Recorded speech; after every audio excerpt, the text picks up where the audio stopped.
certo? Meu querido, tudo bem?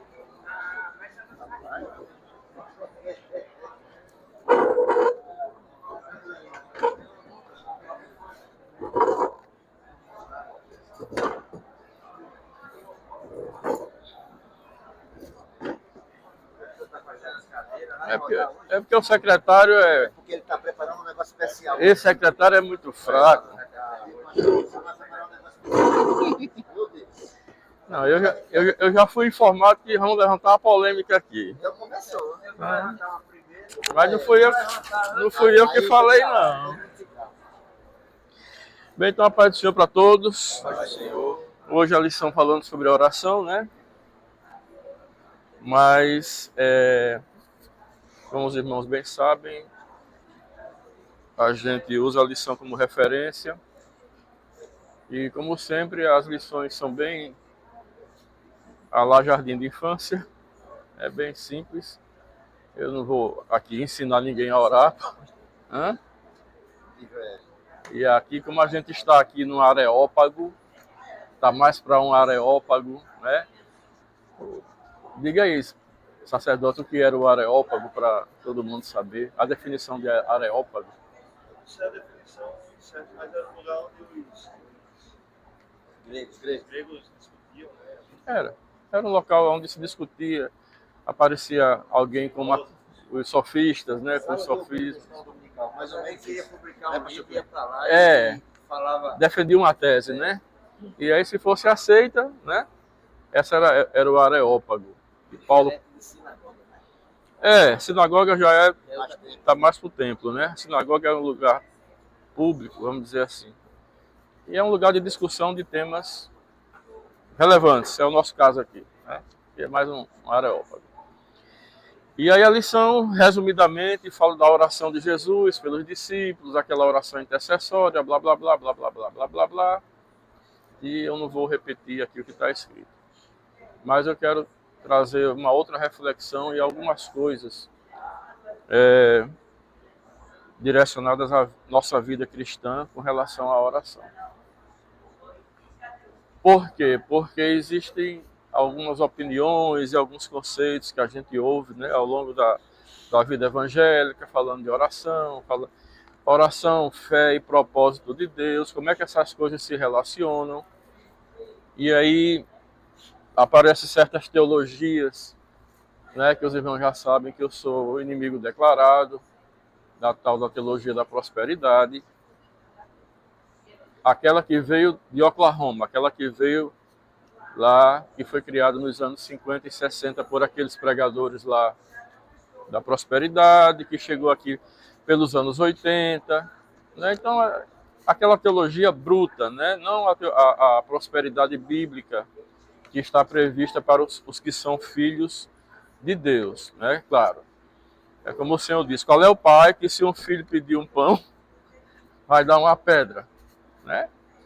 Então o Senhor tem bênçãos para todos nós, bênçãos para curto prazo, bênçãos para médio prazo e bênçãos para longo prazo. Ele tem que nos abençoar. Quem é que vai abençoar a gente? É o diabo que vai abençoar? Então nós temos uma carreira proposta de bênção nas nossas vidas, certo? Não é essa prosperidade que eu estou falando, não. É a prosperidade puxada para o lado humanista, a prosperidade que tira Deus do centro e bota o homem como centro, e aí tira você da condição de servo e coloca Deus na condição de servo. Rapaz, isso é uma coisa do inferno. Sabe? A nossa fé, ela é teocêntrica. E na sequência, ela é cristocêntrica. Então, a teologia que tira Deus do centro e bota Deus a seu serviço, eu só vi um na Bíblia querendo fazer isso. Só vi um. Estava lá no Éden, certo? Então, quando eu falo teologia da prosperidade, quero que os irmãos entendam que é essa doutrina humanista, diabólica, animal, terrena e diabólica, tá certo? Não é a prosperidade que o Senhor tem para nos dar, não. Então, nesse contexto, Uma das coisas que a teologia da prosperidade disse é assim, olhe só. Eu estava comentando agora ali com os meninos, falando sobre, não sei se é uma lógica matemática, aí quem gosta de matemática pode me dizer. Existe uma premissa da matemática que diz assim, se A é igual a B e B é igual a C, então A é igual a D. Eu não sei se isso é uma lógica aristotélica ou é matemática.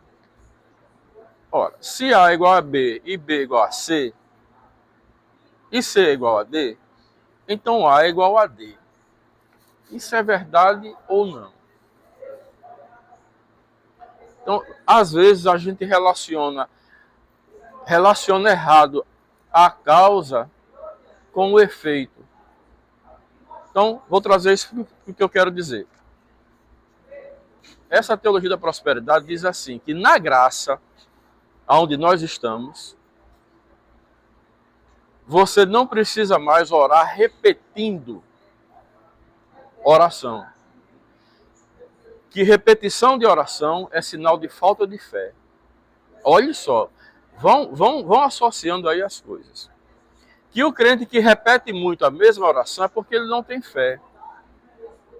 Porque pela fé e na fé basta você orar uma vez e a partir daí somente agradecer pela bênção e mais do que isso, você chamar a bênção à existência aquilo que ainda não é em nome da fé. Dei um nó ou não dei? Dei vários. E aí? Não quer levantar uma polêmica? Vamos lá. Na graça, o assunto é oração.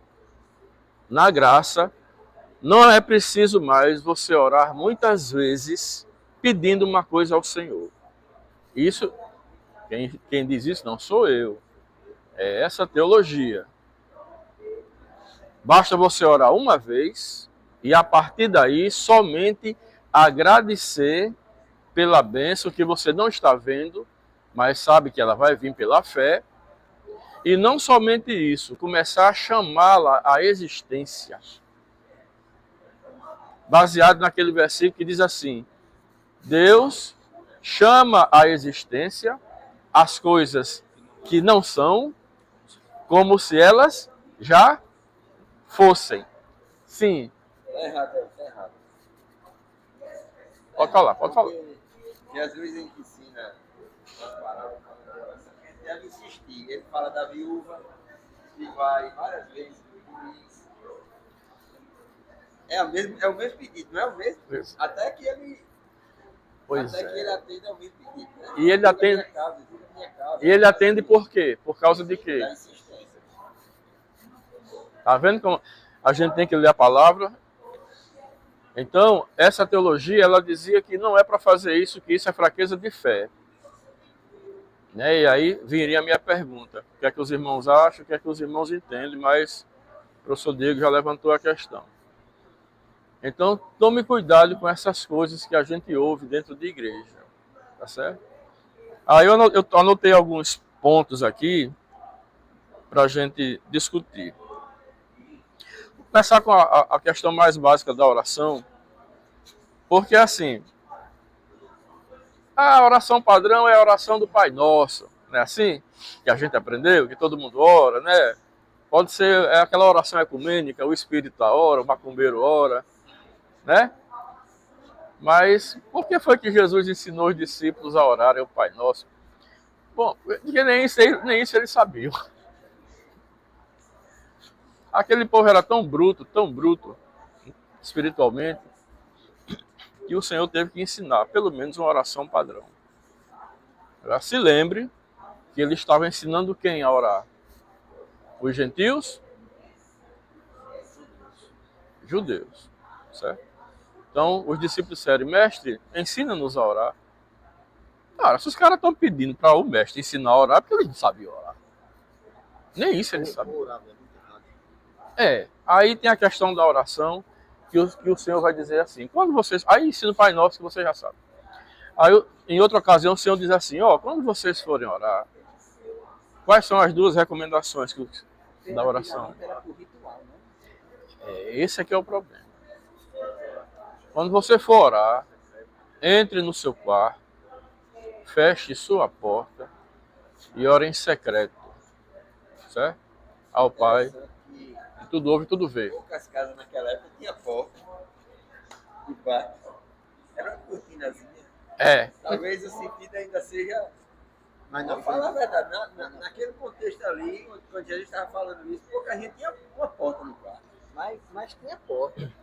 Porque lá na lei, Moisés disse assim, passem. Não, Não, aí essa você tá não, frente, tá você é a porta porta dentro da de frente, casa, não fala a porta lá dentro. Então, É. de todo jeito tinha porta. E aquela casa era no Egito. Aquelas casas eram no Egito, não em Israel. Porque o Egito era assim, era os Estados Unidos da época, né, em tecnologia, porque já havia carpintaria e marcenaria, né? Acho que ele tem a ver também com a tradução? Esse nome? Pode ser, Também? pode ser. Aí tem que ir lá para os originais. É. Mas a questão é a seguinte. Primeira recomendação para quem vai orar. Entre no seu quarto, feche sua porta e ore em secreto.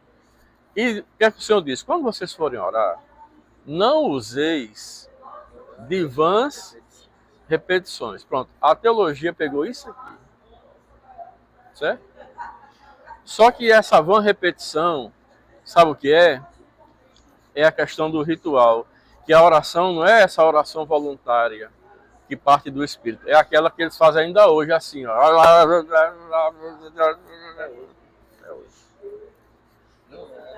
Aquela oração ladainha. Entendeu? Que é um subtipo, né? Aquela oração assim, de repetição, que vem lá da lei, do Velho Testamento. Então, o Senhor já estava começando a mexer nisso. Quando vocês forem orar, não useis de vãs. O que é uma vã repetição? Quando a Bíblia diz que é para a gente deixar a vossa vã maneira de viver, o que é isso? O que é a vã maneira de viver?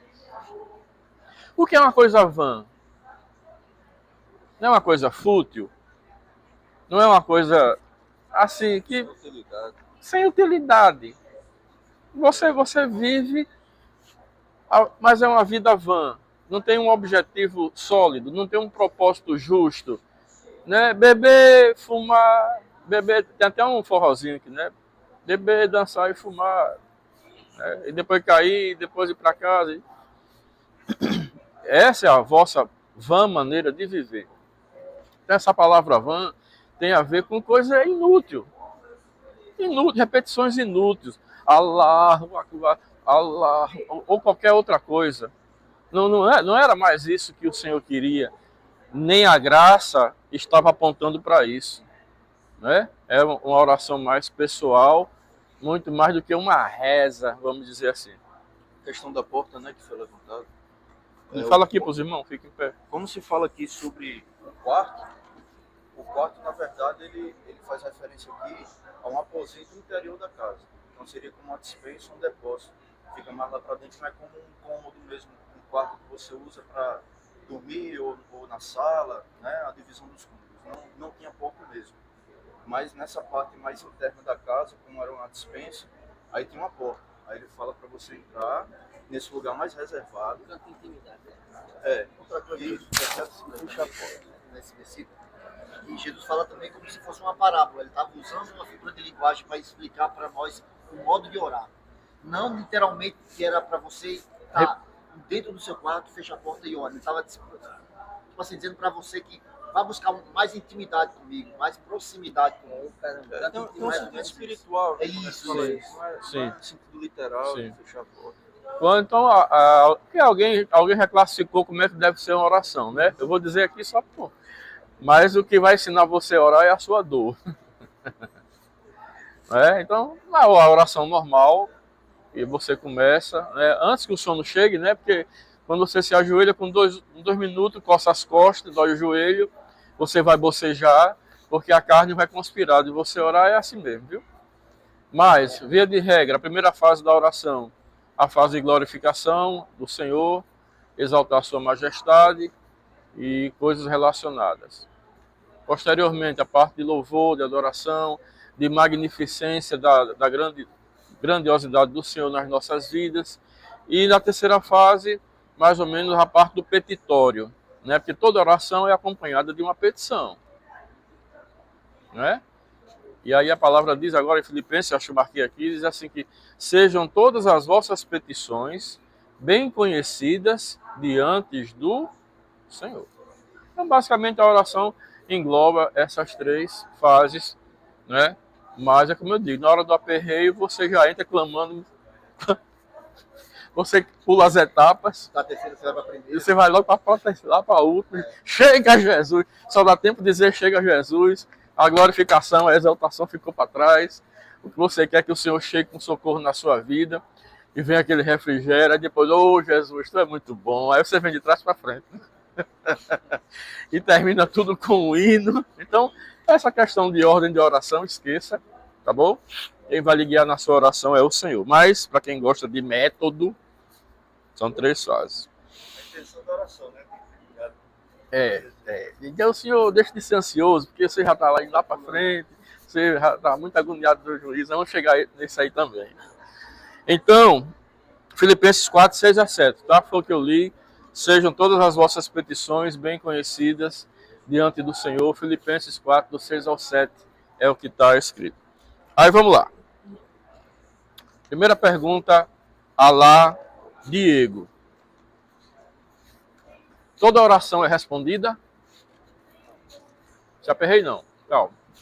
Toda oração que a gente faz, ela é... Olha minha pergunta. Eu vou fazer uma pergunta paralela. Você tem um filho obediente e um filho desobediente. Qual dos dois você ama mais? O que é isso aqui? Eu acho que o amor independe. Vocês estão ficando muito sabidos. Essa pergunta é chata.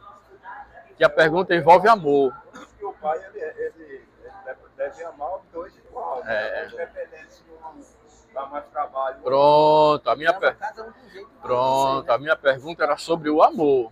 Ele ama os dois, mas Ama os dois por a quê? necessidade de oração vai ser por mais desobediente. Pronto. Mas vamos voltar para a minha pergunta. Ele ama os dois por quê? Porque ele decidiu amar. O que mais? Porque é pai.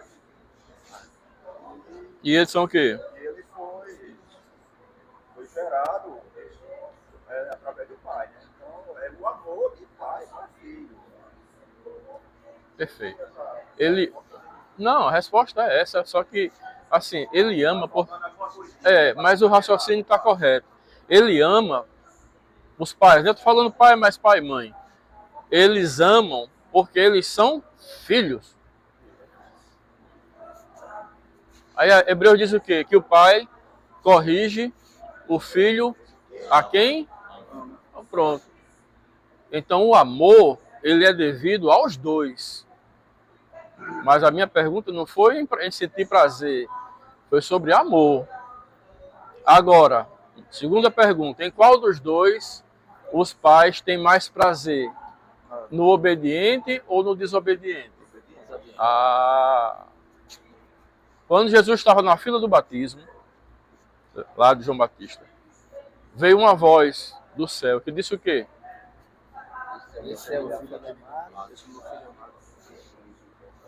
Este é meu filho, em quem me comprazo. O que mais disse? Ouvi. A ele ouvi. Está conjugado na primeira pessoa do plural. Ouvi quem? Vós. Esse aqui é meu filho amado, em quem eu tenho prazer nele. Aí, por que é que Deus tinha prazer em Jesus? O que é que Jesus fazia que dava prazer ao Pai? Obediência. Obediência. Isso aí se refere ao caso de Adão, que Adão também foi filho de Deus. Aí esse foi o que desprezou Jesus que veio para cumprir. Assim. Pode ser entendido.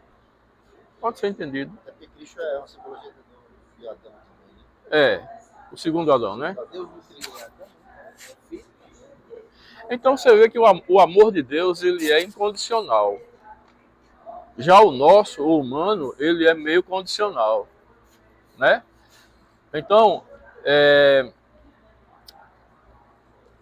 essa questão de ser abençoado, nós somos abençoados, independentemente das nossas fraquezas, porque nós somos filhos.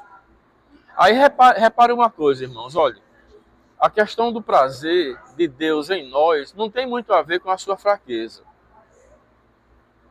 Tem a ver com a sua obediência. Por isso que Romanos 14 vai dizer assim, aquele que está em pé ou cai, para o Senhor cai, mas estará em pé porque poderoso é o Senhor para o firmar. Então a questão da bênção do Senhor, ela não tem necessariamente essa questão de A igual a B, que é igual a C, que é igual a D, e A é igual a D. Talvez na matemática. Porque se a gente for olhar pela questão do merecimento, merecimento é uma palavra que não deveria e não deve fazer parte do vocabulário do crente.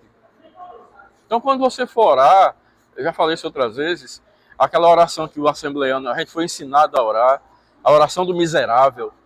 Senhor, eu sou um pobre, nu, e tem misericórdia porque eu sou um pobre, nu e miserável. Eu não sou digno. Não esqueça essa oração. Você não é pobre, não é nu e não é miserável. Você era pobre, nu e miserável. Mas Romanos 6 entrou na sua vida e mudou a sua natureza de indigno para digno. Para tirar o Senhor da carne e botar o Senhor do Espírito. Não passa pelo merecimento. Então ninguém é abençoado porque merece. Isso é católico, isso é um pensamento catolicista. Que tem que pagar. E aquela pessoa que reconhece a sua pequenez, mas automaticamente exalta a grandeza de Deus. Reconhecer pequenez é sinal de humildade. Agora, não confunda humildade com autocomiseração. A autocomiseração fica depois da humildade 18 léguas. Aí na autocomiseração você já está se destruindo, se desvalorizando, e também não é assim. Agora, ser humilde é diferente, é outra coisa. E outra coisa, ser humilde é diferente de ser humilhado. Eu admito ser humilde, mas ser humilhado não. Então essas palavras humilde, humilhação e autocomiseração, elas têm que ser muito bem explicadas. Senão daqui a pouco você está pensando que Deus vai mover a mão a seu favor na oração, porque você é um pobre, é um nu, miserável, é um indigno. Aí começa um festival de autoflagelo espiritual. Como se isso fosse mover a mão do Senhor a seu favor. Oh, meu Deus, é verdade, o bichinho está sofrendo tanto, eu vou atender a oração dele. Então, a gente aprendeu essas coisas, foram passadas diretamente ou indiretamente a fazer esse tipo de oração. Tem um pastor aqui em Candelária, o pastor Josenil, que foi o pastor que sucedeu Eliseu, lá em Candelária. Quando eu cheguei em Candelária pela segunda vez, foi o primeiro ano dele, Eliseu tinha saído no ano anterior. E é um pastor tradicional, de família tradicional. Sim, meu filho, mas ele é pastor. Pastor só pode ser mestre se ele tiver o dom de mestre. Se ele não for mestre, então ele vai pastorear. Faz 30 anos que eu me chamo dentro de igreja para fazer carreira eclesiástica. Eu estou com 59 anos, desde os meus 24 anos. Começaram a me chamar para eu ser diácono, presbítero. Eu já passei por 5. Inclusive a Eliel Moreira, a do Bom Refúgio, que eu sou um dos fundadores lá. Fui o primeiro professor de escola dominical da mocidade lá. Nunca quis. Por quê? Porque eu não tenho chamado para pastor, mestre. Eu tenho para isso aqui. Não é, Ivanildo? Não adianta você querer me empurrar para um negócio para o qual eu sei que eu não tenho chamado. Hoje, né? Hoje, que dia é hoje? Dia 15. Possa ser que amanhã o Senhor chegue, desça um anjo do céu e diga, a partir de agora você vai receber. Pronto, aí eu vou chegar aqui e vou dizer, irmãos, olha, esqueça tudo que eu falei, eu cuspi para cima, eu não sabia que tinha um plano mais para frente, mas até o dia de hoje, faz 34 anos, eu não passei disso aqui. O máximo que eu fui dentro de igreja foi controlista de som. Pronto. Por quê? Porque eu não tenho chamado e inclinação para essas coisas. Tá certo? Mas eu estou falando pelo dia de hoje. Aí vem Josenil, né? Que eu gosto de dar, quando eu posso, eu gosto de dar os nomes, sabe? É porque às vezes eu não posso citar os nomes. Aí vem Josenil, que eu reconheço o pastorado nele, mas não reconhecia o dom de ensino. Isso faz 15 anos. Ele disse assim num culto de instrução: não, eu sou daquela época do círculo de oração, naquelas igrejas de barro batido, que as cadeiras eram um banco, não tinha nem encosto. Eu também frequentei na minha mocidade. Para mim, quanto mais menorzinha a igreja, a impressão que a gente tinha era que quanto mais simples a igreja, mais o fogo caía. E de preferência a gente se ajoelhava, era com o joelho no barro. E de preferência fosse em cima do caroço de feijão. Isso que é isso? É uma penitência? Por que a oração de joelho em cima do caroço de feijão era melhor do que uma oração? Devia ser. Isso é um festival de alto flagelo, meu amigo. Todo ano tem nas Filipinas, no final do ano. Na Índia também. Na Índia, gente se cortando. É um dia todo de sangramento, de enfiar a espada na boca, por todo canto, para invocar os deuses. Isso é lá de Baal. Isso é um culto a Baal. Você mutilar a sua carne, qualquer sacrifício na carne, para agradar a Deus. Que a Bíblia só houve um sacrifício na carne que agradou o Senhor, que foi o sacrifício de Jesus. Que diz lá em Isaías: agradou a Deus moê-lo. Certo? Depois de Jesus, mais ninguém. Então esqueça isso que foi passado para nós, que vem da Igreja Católica, a questão da penitência. Não viu? Não sei, um cara carregou uma cruz para pagar uma promessa. Daqui não sei para onde. Não sei se foi para Ceará. Mas eu morei no Rio de Janeiro, né? Lá no Rio de Janeiro tem a Igreja da Penha, que ela fica bem no alto assim. Pronto. Cara, subi, acho que uns 600 degraus mais ou menos. Eu acho que são 365. Um para cada dia do ano. Sei que ele subia aquilo ali, passava às vezes um dia e meio para subir. Tem um filme dos anos 60, né, que é O Pagador de Promessa. Né? Então, meu amigo, essas coisas a gente precisa aprender para não estar repetindo essas coisas que nos foram ensinadas com relação à oração. Então, quando Jesus diz, não usei de vãs repetição, ele está falando para o judeu, que já tinha historicamente essa oração, certo? E a oração Pai Nosso, como o irmão falou, ela é um modelo. Ela é um modelo. Venha a nós o teu reino, glorificado, exaltado seja o teu nome. Envolve a questão do perdão, uma oração modelo. Mas na nova aliança, depois que o Espírito Santo desce, que ele torna a relação do homem para com Deus individual, as orações passam a ser individuais. Aí Paulo vai falar sobre isso, dizendo que o Espírito Santo intercede por nós com gemidos inexprimíveis, né? Porque nós não sabemos como convém. Isso. Isso aqui é importante porque é o seguinte: toda vez que você vai orar, que nós vamos orar, normalmente, pode prestar atenção, a gente conjuga os verbos sempre na primeira pessoa. Ou na primeira pessoa, o pronome possessivo relativo à primeira pessoa. Senhor, abençoe a minha casa, meus filhos, meu cachorro, meu emprego. Preste atenção que a gente vai orar. E eu não quero arriscar uma estatística, mas uma boa parte da oração é conjugando o verbo nas coisas que interessam a mim. Me dê livramento aos meus filhos, à minha família, sabe? Mas tem que ter uma parte da oração também pelos outros. Pela igreja, pelo ministério. Qualquer um aqui, sei lá, abençoe a vida de Diego, guarde ele. Então, quando você está orando também pelos outros, é um sinal de que você não é espiritualmente egoísta. Vamos pegar o caso de Jó. O caso de Jó, lá no 42. Lá no 42, o Senhor vai e diz assim.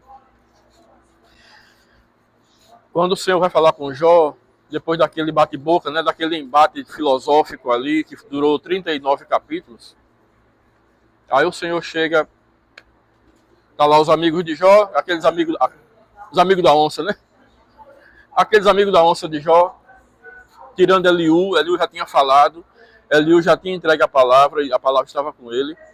Aí o Senhor se refere e diz assim, quem são esses que querem escurecer o meu conselho? Quem são esses aí? Se referindo a Elifaz, Bildad e Zofar. Jó não está incluído. Mas é uma crítica que Deus está fazendo a esses três.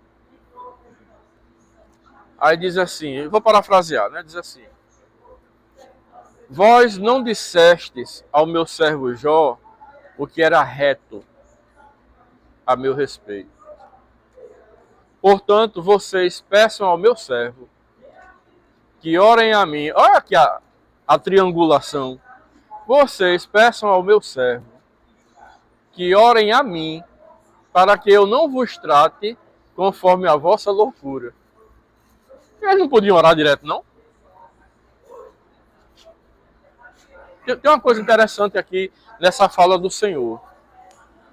Peçam ao meu servo Jó para que eles orem por vocês, a mim, para que eu não vos trate conforme a vossa loucura. Aí Jó vai e ora pelos amigos dele. E diz a palavra que o Senhor mudou a sorte de Jó enquanto este orava por eles. E aí? Aí eu pergunto, quantos problemas você vê aqui? Eu vejo dois problemas, um nos amigos de Jó e outro em Jó. Porque a história de Jó é de um cara soberbo. O discurso de Deus para com Jó é sobre soberba. E Deus não joga a conversa fora. Então quando Jó ele resolve orar pelos outros, ele está dando uma prova também de humildade e de quebrantamento. Porque, olha, irmão, entenda uma coisa. Quando Deus está fazendo uma coisa, ele está trabalhando nas duas pontas, sempre. Quando ele quer fazer uma coisa, quando ele quer falar e quer que algo aconteça, ele prepara quem vai falar, mas prepara também quem vai ouvir. Então, Deus sabe que Clay não ouve a ninguém, Clay é cabeçudo, Clay não dá ouvido a ninguém. E Clay não pode ser assim. Clay precisa estar sensível às várias maneiras como Deus fala dentro da igreja e fora da igreja. E eu não era assim. Aí, propositalmente, em algumas situações na minha vida, o Senhor mandou quem para falar comigo? Pessoas improváveis. Eu esperava que viesse o pastor, que viesse um profeta, mas não, o Senhor usava uma pessoa humilde lá do fundo da igreja. Para quê? Para me provar. E a minha primeira tendência era, como quem diz, esse aí que você vai usar para mim? E Deus usava para quê? Para me quebrar. Porque às vezes a gente se comporta espiritualmente soberbo. E é muito fácil julgar o servo alheio, irmão. É muito fácil, muito simples. E não é assim que a igreja deve se comportar. O Senhor usa você, usa o irmão, usa todo mundo aqui é instrumento do Senhor. O apóstolo Paulo diz, todos vós podeis profetizar. Não no sentido de capacidade, mas no sentido de permissão.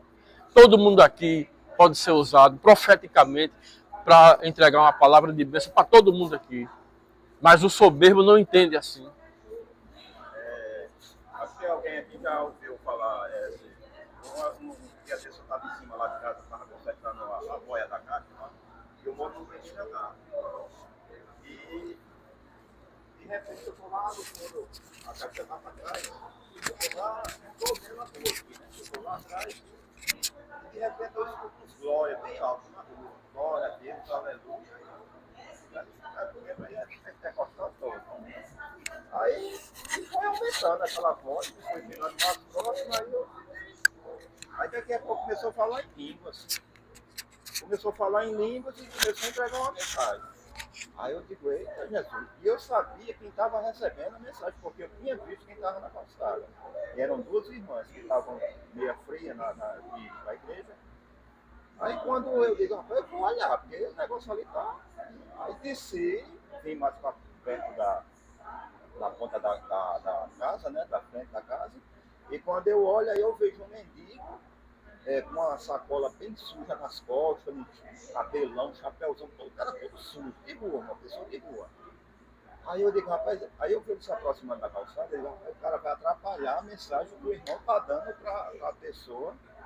Quando eu olho, é ele, o bendito, o irmão que estava dando, o senhor lá da rua, que estava dando a mensagem para duas irmãs que estavam na calçada. Né?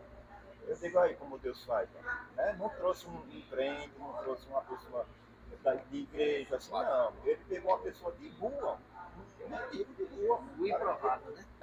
Como ele falou, um improvável, né? Aí, de repente, o cabelo soberbo, como você fala, ele vai dizer, olha, isso aí não é para mim, não é? Deus não vai usar um. Mas o quê? O negócio foi sério. Verdade. Então, pois não. Mas o improvável está dentro da limitação de conhecimento e não da santificação. Né? A gente tem que ter esse cuidado esse discernimento. Né? Porque todos que falam em línguas é de Deus, todas as profecias vêm de Deus. Não. Deus abençoa todos, responde todas as orações. Pois é. Entendeu? Então a gente tem que ter esse cuidado para que porque o emocionalismo também existe. Verdade. Né? Então, por que as pessoas caem? Eu nunca caí. Nunca falei em línguas, mas por que as pessoas caem? E eu nunca caí. Né? Será que não tem algo a mais aí? Sim. Sentimentalismo, tem algo mais emocional do que espiritual? Né? Sim. Eu concordo com você. Agora sim, eu estou falando de uma pessoa que está passando na rua, um mendigo, um cara que vem, eu acho, e o que ele falou, eu ouvi tudo. Eu jamais tenho dúvida que aquilo ali foi Deus que usou. Uhum. Jamais eu tenho dúvida. Porque eu sei o que ele falou, eu ouvi o que ele falou. Vinha uma pessoa de rua, e de repente você está aqui parado, e de repente vai passando uma pessoa, aquela missionária Zete, é uma senhora que prega muito, uma missionária que é uma ex-drogada, isso aconteceu com ela do mesmo jeito. Ela estava do lado. É uma morena, já foi traficante, foi preso e tal. Ela tem uma voz até bem grossa. Isso aconteceu com ela também do mesmo jeito. Ela estava dizendo que ia entregar o ministério, que não aguentava mais as críticas, porque ela era uma drogada, uma traficante, e ela dizendo que não queria entregar.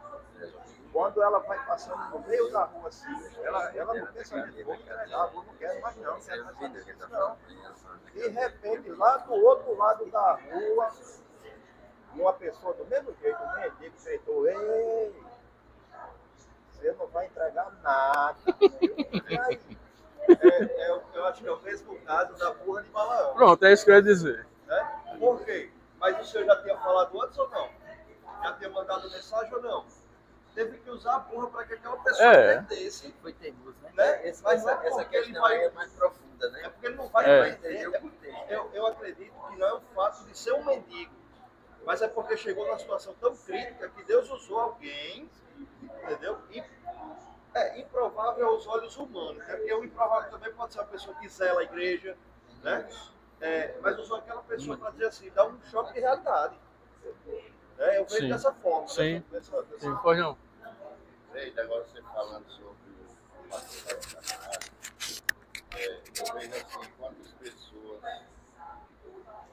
assumem frente de igreja sem ter sabedoria do chamado também, que ensina tudo errado aquele negócio. Depois vem uma pessoa instruída para desconstruir tudo aquilo que foi passado desse ensinar a coisa certa é muito complicado. É. Porque não é todo mundo. Pastor tem que ter teologia, tem que ter sabedoria da palavra. Eu ia lá para Barcelona e eu deitava numa rede e um pastor da minha ia ensinar o livro de identidade. E dizia assim, que letra é essa? É uma que letra é essa? Oi. E lá eu dizia, meu Deus, esse homem é o que está Isso é muito complicado, não. Para uma pessoa ser pastor, primeiro ele tem que ter o chamado e depois tem que estudar para poder ensinar um rebanho que está. Aproveitando esse raciocínio aqui, lá na divisão dos dons ministeriais, lá de Coríntios, fala diz assim, que a uns Deus chamou para pastores, mestres, evangelistas, apóstolos, né? Cada um na sua função. Pois é, aí vem minhas perguntas, né? Vem minhas perguntas. Vamos lá. O cara foi chamado para ser pastor, como o irmão está dizendo. Se ele não tem, ele vai receber as qualidades necessárias para ser um pastor, né? E Deus não vai chamar ninguém desqualificado, né? Capacitado, né? Aí se a capacitação é prévia, é posterior, eu não sei. Eu sei que na hora que for botar o ofício em prática, essas qualidades pastorais tem que estar presente nele. Senão, ele não vai ser um pastor, né? Então, o que é que se espera de um pastor? Que ele pastoreie. É o óbvio. E cuide do seu rebanho. Ora, eu sou um eletricista, meu irmão. Você está com um problema de encanação de água. Tu vai chamar quem? Um eletricista? Se você chama um eletricista, você espera que ele saiba o que está fazendo. Senão não é eletricista. Se o seu problema é do cabeçote do carro, você não vai chamar o encanador, vai chamar um mecânico que trabalha com retífica. Então, se você é pastor, o mínimo que se espera de você é que você pastoreie. E o que é o pastorado? Dentre as atividades do pastor está o cuidado com a ovelha e a questão da alimentação. Certo? Mas, principiologicamente, livrar, proteger e guardar é a mesma relação do marido com a mulher. De Cristo com a igreja, mesma relação. Mas, principiologicamente, o que se espera de um pastor é que ele pastoreie. Só isso. E o mestre? O que é que se espera do mestre? Que ele pastoreie? Você acha que o coração de um pastor é como o meu, que é um coração de machado, de lapada? O coração de um pastor que é aquele coração mais abrangente, aquele cara mais congregador, aquele cara que a presença dele já lhe conforta. É igual a minha, que mete a espada em todo mundo e se ninguém baixar a cabeça, corta, inclusive a minha. Porque o trabalho do mestre é o martelo e a penha. É o martelo que esmiuça a penha. O que é uma penha? Você pega uma marreta, pega uma pedra e pá! E vai pegar os detalhes. É por isso que eu encrenco com vírgula. É por isso que eu encrenco com preposição. Porque uma coisa é mortos no pecado, outra coisa é mortos para o pecado, de Romanos 6. Morto nu é diferente de morto para. Eu estou falando de duas preposições. Eu encrenco em conjunção aditiva. Batizará vocês com o Espírito Santo e com fogo. Mas e aqui no sentido deveria ser uma conjunção alternativa, ou com fogo. Porque o contexto ali de Mateus 6 é céu e inferno. Mas a gente associa esse batismo com língua estranha. Não é chato isso? Isso é atributo de quem? Do mestre. E eu não pedi isso aqui não. Meu pai era músico, era para eu ter sido músico. Meu pai era maestro, compositor e arranjador. Mas aos 34 anos eu passei por uma cirurgia espiritual na minha cabeça numa noite e eu fiquei desse jeito até hoje. Faz 25 anos. Fiquei feito um doido, eu só sabia onde estava o Salmo 23. E o conhecimento está limitado também só ao mestre. Claro. Nunca fiz teologia, nunca frequentei seminário. O que eu aprendi na palavra, talvez 3 a 5% com alguém. Por quê? Porque o Espírito Santo não está vinculado à academia, a matérias, a disciplinas. foi o caso do apóstolo Paulo. Então, o que se espera de um mestre é que ele ensine. Fulaninho tem 5 dons. Eu só vi um na Bíblia que tinha os 5 dons. Um foi Jesus. Que era pastor, mestre, que era apóstolo, evangelista. E qual é o outro?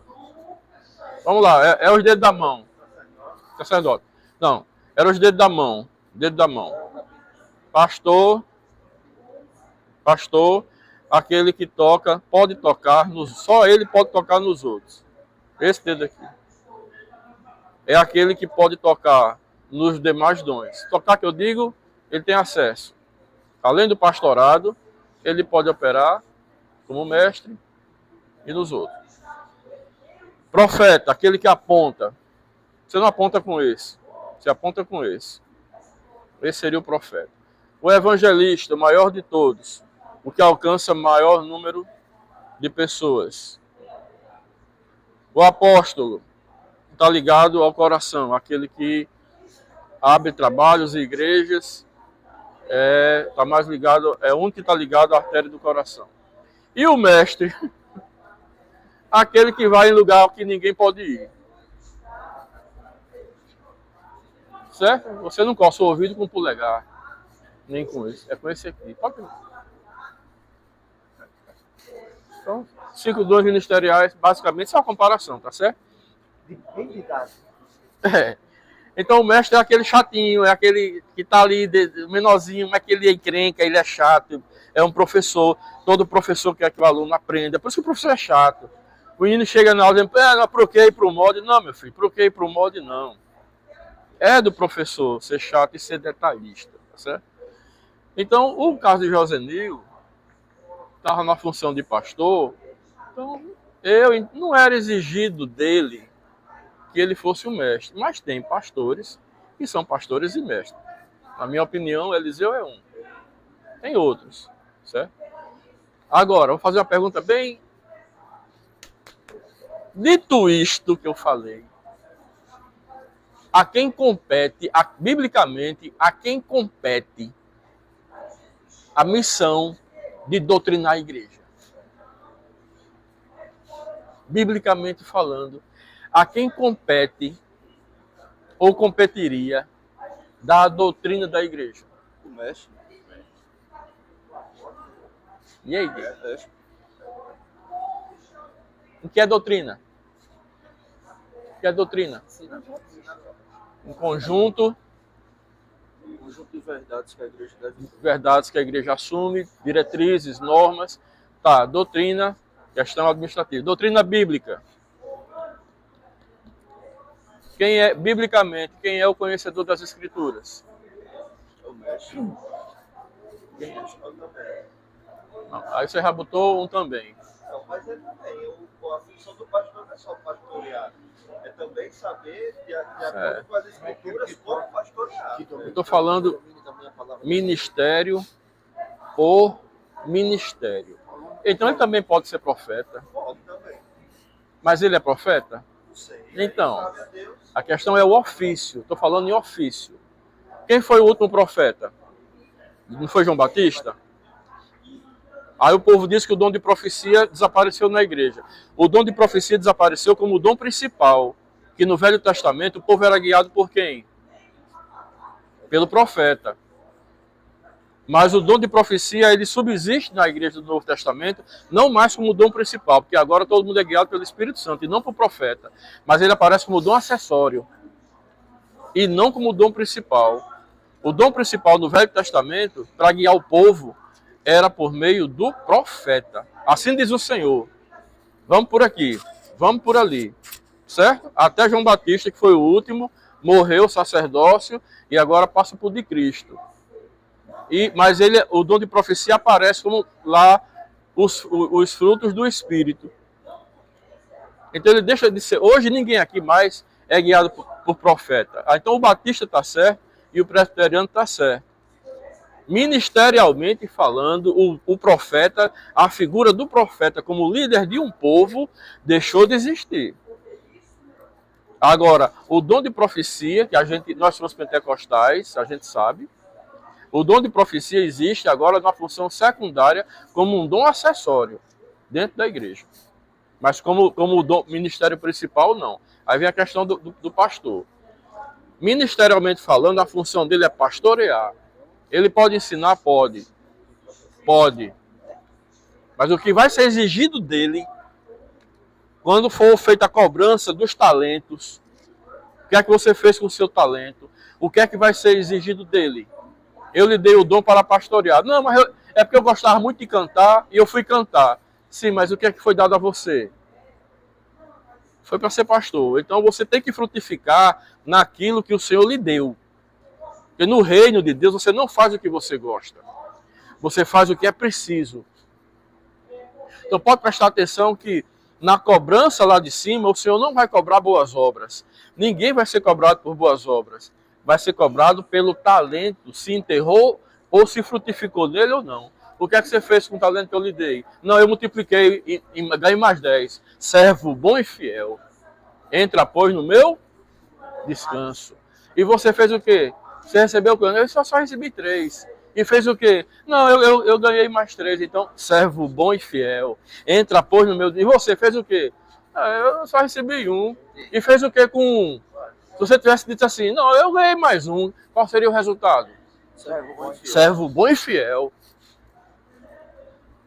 Então não tem a ver com quantidade, irmão. Os trabalhadores da última hora, que começaram a trabalhar de 4 da tarde, no expediente que termina às 5, ganharam a mesma coisa dos caras que começaram. Só que a turma foi chiar. E aqui pode? Eu estou aqui desde a manhã e esses chegaram agora e estão aqui. Meu filho, a lei é essa e o acordo foi esse e vocês aceitaram. Então não tem que, nós somos da última hora. E vamos ter a mesma recompensa dos heróis da fé. Paciência. E quem primeiro entrou no paraíso? Pois é. Então, assim, ofício por ofício, a obrigação de ensino, o cara que foi chamado para ensinar é o mestre. Mas a igreja construiu dessa forma, né, porque tem a figura do pastor que cuida da ovelha, que é quem dá o alimento. A gente admite. Como a gente está aqui estudando, tá certo? Tem coisas que a igreja faz, irmão, que a igreja faz que não... Sabe, por exemplo, batismo de criança na igreja presbiteriana. É um simbolismo. Pode batizar? O que é que a Bíblia diz? Não diz nada. Um batismo inédito, né? O batismo por aspersão é o que vale, é por imersão. Sabe, essas coisas que, como Pedro diz assim, olha, fujam dessas questões intermináveis. A gente tem um conhecimento também para debater. Mas pelo menos a gente tem algo para falar durante 2000 anos, né? Até a vinda dele. Tá certo? Então, deixa eu fechar isso aqui para ir para onde eu quero levar para falar com o irmão. Vamos lá. Toda oração é respondida, sim ou não? Não. Aí foi aquela pergunta que eu fiz. O pai ama qual dos filhos? Toda oração é respondida? Ou toda oração é respondida do jeito que você quer? Ela é respondida, mas não do jeito que é. Ela pode ser respondida com silêncio. Toda oração é respondida. Ó, No caso, o silêncio poderia ser uma resposta. perfeito. Nenhuma oração fica sem resposta. Tá? Primeira questão. Toda oração é respondida? Sim. Ou que seja um sim, ou que seja um não. Ou o silêncio, inclusive. Aí vem a questão do silêncio, que é uma questão que também é uma resposta. Aí vamos adiantar, por causa da hora. Toda oração é respondida como nós desejamos? Não. O silêncio de Deus é uma resposta também? Esse silêncio quer dizer o quê? Se você ora por uma coisa durante 30 anos e você não recebe, o que é que você entende? E Deus nunca tocou no assunto. Deus passou 25 anos sem falar com Abraão, depois da promessa. Você aguenta 25 anos esperando por uma resposta? Se Deus não responde... No tempo de hoje, que é o mundo da ansiedade, né? Não aguenta não. A gente criou hoje para receber ontem. Então, quando Deus dá o silêncio por resposta, esse silêncio vai ser interpretado como o quê? Como um não? Normalmente é interpretado pelo homem como um não. Pode ser, não vai acontecer, não vai Pode ser o quê? Irmão, tu é crente mesmo, viu? Uma irmã fez essa pergunta, disse, pastor Cabo, 10 anos Para não dizer que eu sou mentiroso, vou começar. 10 anos que eu espero por uma resposta. Ela disse, irmã, aguarde porque... Eu vivi isso em casa, cara. Ai, foi? Eu vivi isso na minha família. Aguarde. Bem grande. Tá em caixa alta. Vou mostrar aqui para vocês não dizer que os irmãos estão mentindo. Pode ser entendido como um aguarde. Certo? Verdade. No caso de Abraão e Sara, quando isso aconteceu, Deus ficou em silêncio, eles pensaram que nada ia acontecer. Exatamente. Eles interpretaram como não. Diga, Carlos, você estava falando? Não, uma irmã essa semana fez essa pergunta. Esse irmão faz 10 anos que eu estou esperando. Eu disse, irmã, Abraão esperou 25, só falta ainda. Pois é. Só que como o Carlos Werner falou, aquele silêncio de Deus foi interpretado, e esse é o problema da interpretação que a gente dá às coisas de Deus. Foi interpretado como um não. Mas não era de fato. Pois é. Aí deu aquela precipitação que gerou aí no pai dos árabes. Então o silêncio de Deus, muitas vezes, ele funciona como um aguarde, mas ele pode funcionar também como... É porque a gente só entende sim e não. Um tratamento para o nosso coração também. É. Mas pode ser entendido também como assim, ó. Deus não responde. Certo? Você não ficar pensando que o silêncio quer dizer só o não.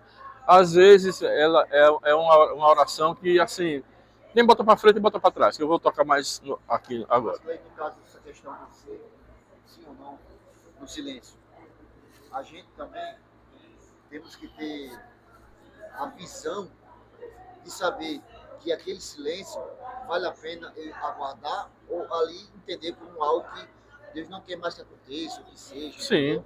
sim. Vale a sabedoria da gente, né? Sim. Onde a gente vai se encaixar nesse aguardo de Deus. Porque aí você começa a insistir com uma coisa que não vai acontecer, Exato. né? E aí ele chega assim, meu servo, eu já te disse, não. Aí, E às vezes o sim de Deus também traz prejuízo. Lembra lá do caso da concubina, que o sacerdote, né, dourou ela em 12 e distribuiu as tribos. Aí quando chegou, ele disse o quê? Eles quiseram me violentar, não sei o quê, violentaram ela.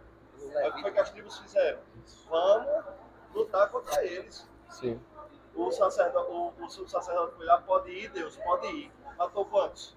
Morreu quantos deles? Pois é. Voltou de novo, pode ir, Deus, pode ir. Morreu quantos de novo? Até Deus dá vitória. Então, assim, às vezes o sim de Deus também trata conosco. Tem um custo, né? De uma forma diferente. Sim. Que a gente não entende. Principalmente o Deus da velha aliança, né? Vamos lá.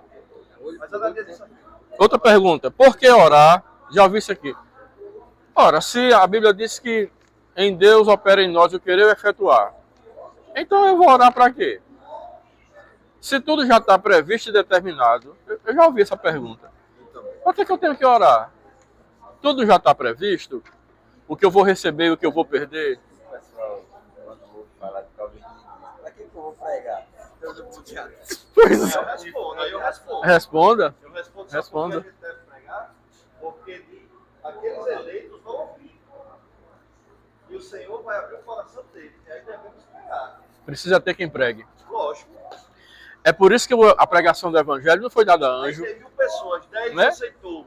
É sucesso? É sucesso, meu amigo. Aceitou uma, já É sucesso. Mas, aí Isaías diz, Senhor, como é que eles vão crer? Se não tem, quem prega. Então a função da pregação é provocar na pessoa que ouve a fé dela. E tira, olha só. Jesus disse assim, em uma passagem. Ele quer dizer o seguinte, ó, quando vocês não sabiam, é porque não sabiam. Mas agora que vocês estão sabendo, não tem mais desculpa. Ou seja, isso aqui é terrível, porque a pregação do Evangelho, ela vai tirar da pessoa a inocência dela. Ela não vai poder dizer que não ouve, que não sabia. Então, quando você pega o Evangelho, essa verdade, e apresenta a alguém, você está jogando nela um abacaxi. Por isso que ele diz, quando você chegar numa casa, saudai com a paz do Senhor. Se ninguém lhe responder, o que a palavra diz? Vire, bata os pés e vaze. E diz, não deis pérolas a porco, aos porcos. Então, quando você lança o evangelho para uma pessoa, você está jogando uma bomba em cima dela, porque ela vai ter que tomar uma decisão com aquilo. Se aceitar, é como se... Aí entra Mateus 6 e diz assim, eu sou a porta. Quem passar por mim, mas quem não passar... Então, Jesus é aquele que batiza, aí vem, batiza com o Espírito Santo, mas batiza também com fogo. Esse com aqui querendo dizer no fogo, porque o assunto é sobre morte e inferno.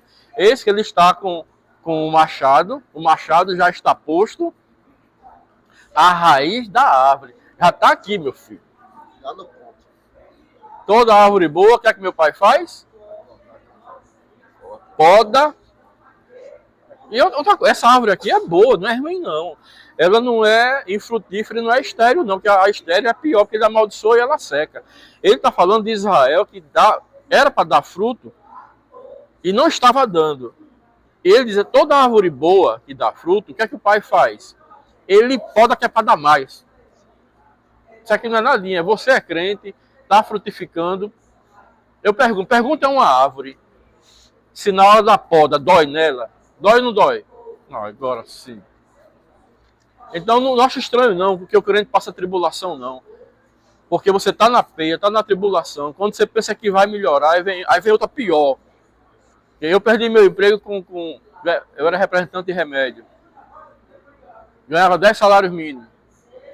Há 23 anos atrás. É ruim perder o emprego ou não é?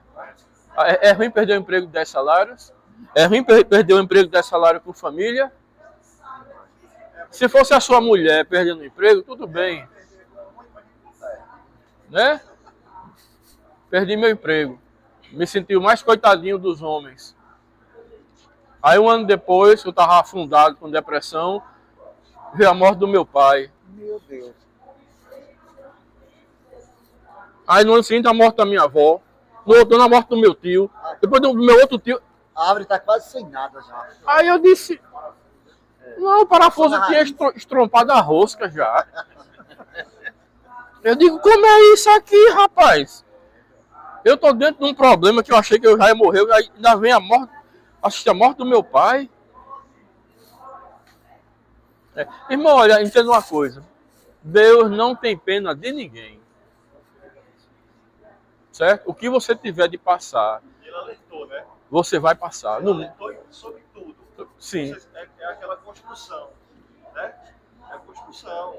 Um setor, viu, calculou, outro, né, quando for construir, calculem. Esse texto não é para construção. Não, é não. É para fé. É. Você vai tomar essa decisão, então, olha os riscos. Sim. Né? Calcule os Sim. custos. Nós estamos numa guerra, irmão. Outra coisa, esse negócio pensando que você está passando por um problema, você é o mais coitadinho, não olhe para isso não, porque vai vir outro em cima, sabe? Acabando com tudo. Acabando com tudo. Aí no mundo a gente diz assim, rapaz, eu estou numa maré de azar. Não é isso que diz? Quando a pessoa está passando por uma fase ruim, que dá tudo errado, a gente chama isso de maré de azar. A vida é assim. Mas...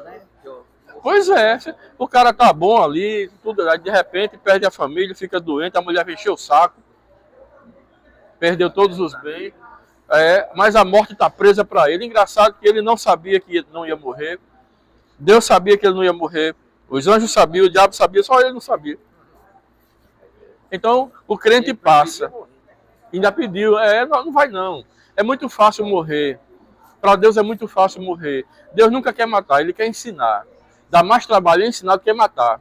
Matar é rápido demais. Não, ele quer ensinar. Né? Ensinar demora mais. Pois é, vamos lá. Por que orar? Se tudo já está determinado. Por que orar? Né? Basicamente foi respondido. É necessário orar. Primeiro, me diga uma coisa. Quem é o maior beneficiário de uma oração? É o Senhor ou é você que está orando? Pois é. É como a questão do perdão. Quando você perdoa alguém, quem é o maior beneficiário do perdão? É você ou é o outro? É você que está envenenado. Então, quando você perdoa alguém, você não está fazendo favor para ninguém, não. Você está fazendo favor para você. Não é engraçado isso? É? Então, quando você ora e se dobra, e clama, e glorifica, e honra, e exalta, e canta, você não está fazendo favor. Favor não. Você está dando um direito ao Senhor, mas a pessoa que está sendo edificada não é Deus, não. Deus não precisa ser edificado, não. Quem tem que ser edificado somos nós. Então, Paulo diz assim: acolhei em vós, com mansidão, a palavra que ora é implantada em vós. Em quem? Em Deus? Em mim. A qual é poderosa para salvar as vossas almas. Então, quando você ora, você precisa orar. Por causa de quem? Por causa do Senhor mesmo. Você não está fazendo favor, não. É uma necessidade de orar e se comunicar com o Senhor. Tá certo? Independentemente de já estar tudo previsto, determinado, você tem que orar. Posso ficar repetindo a oração? Na graça, hoje na graça.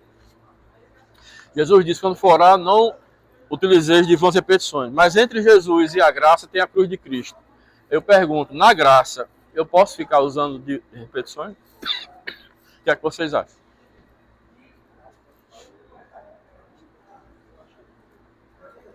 Em relação ao que o senhor falou agora, algo que está determinado, né? Estava determinado ao morrer quando o Sodoma e Gomorra pegasse fogo, né? Aí Abraão ficou insistindo, ele parou nos 10, né? Mas a forma que Ló foi retirado de lá foi por causa da oração de Abraão. Dos 10 ainda morreu com o marido. Isso, Ezequias. Estava o profeta, né? Ele vai morrer. Aí o profeta dá as coisas, chega no pátio. Eu volto e digo que não vai morrer mais. Aí, e Jonas? Né, vai lá, não, vou não. Isso é um tema para uma outra aula. Abra aí. Parece que estão determinados que a oração tem aí isso surge uma pergunta. A oração, ela é absoluta ou ela é relativa? Com relação ao objetivo.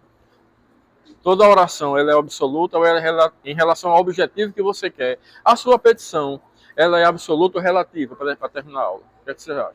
Tem a ver, sei lá, tem a ver muito com uma pessoa. Vamos lá.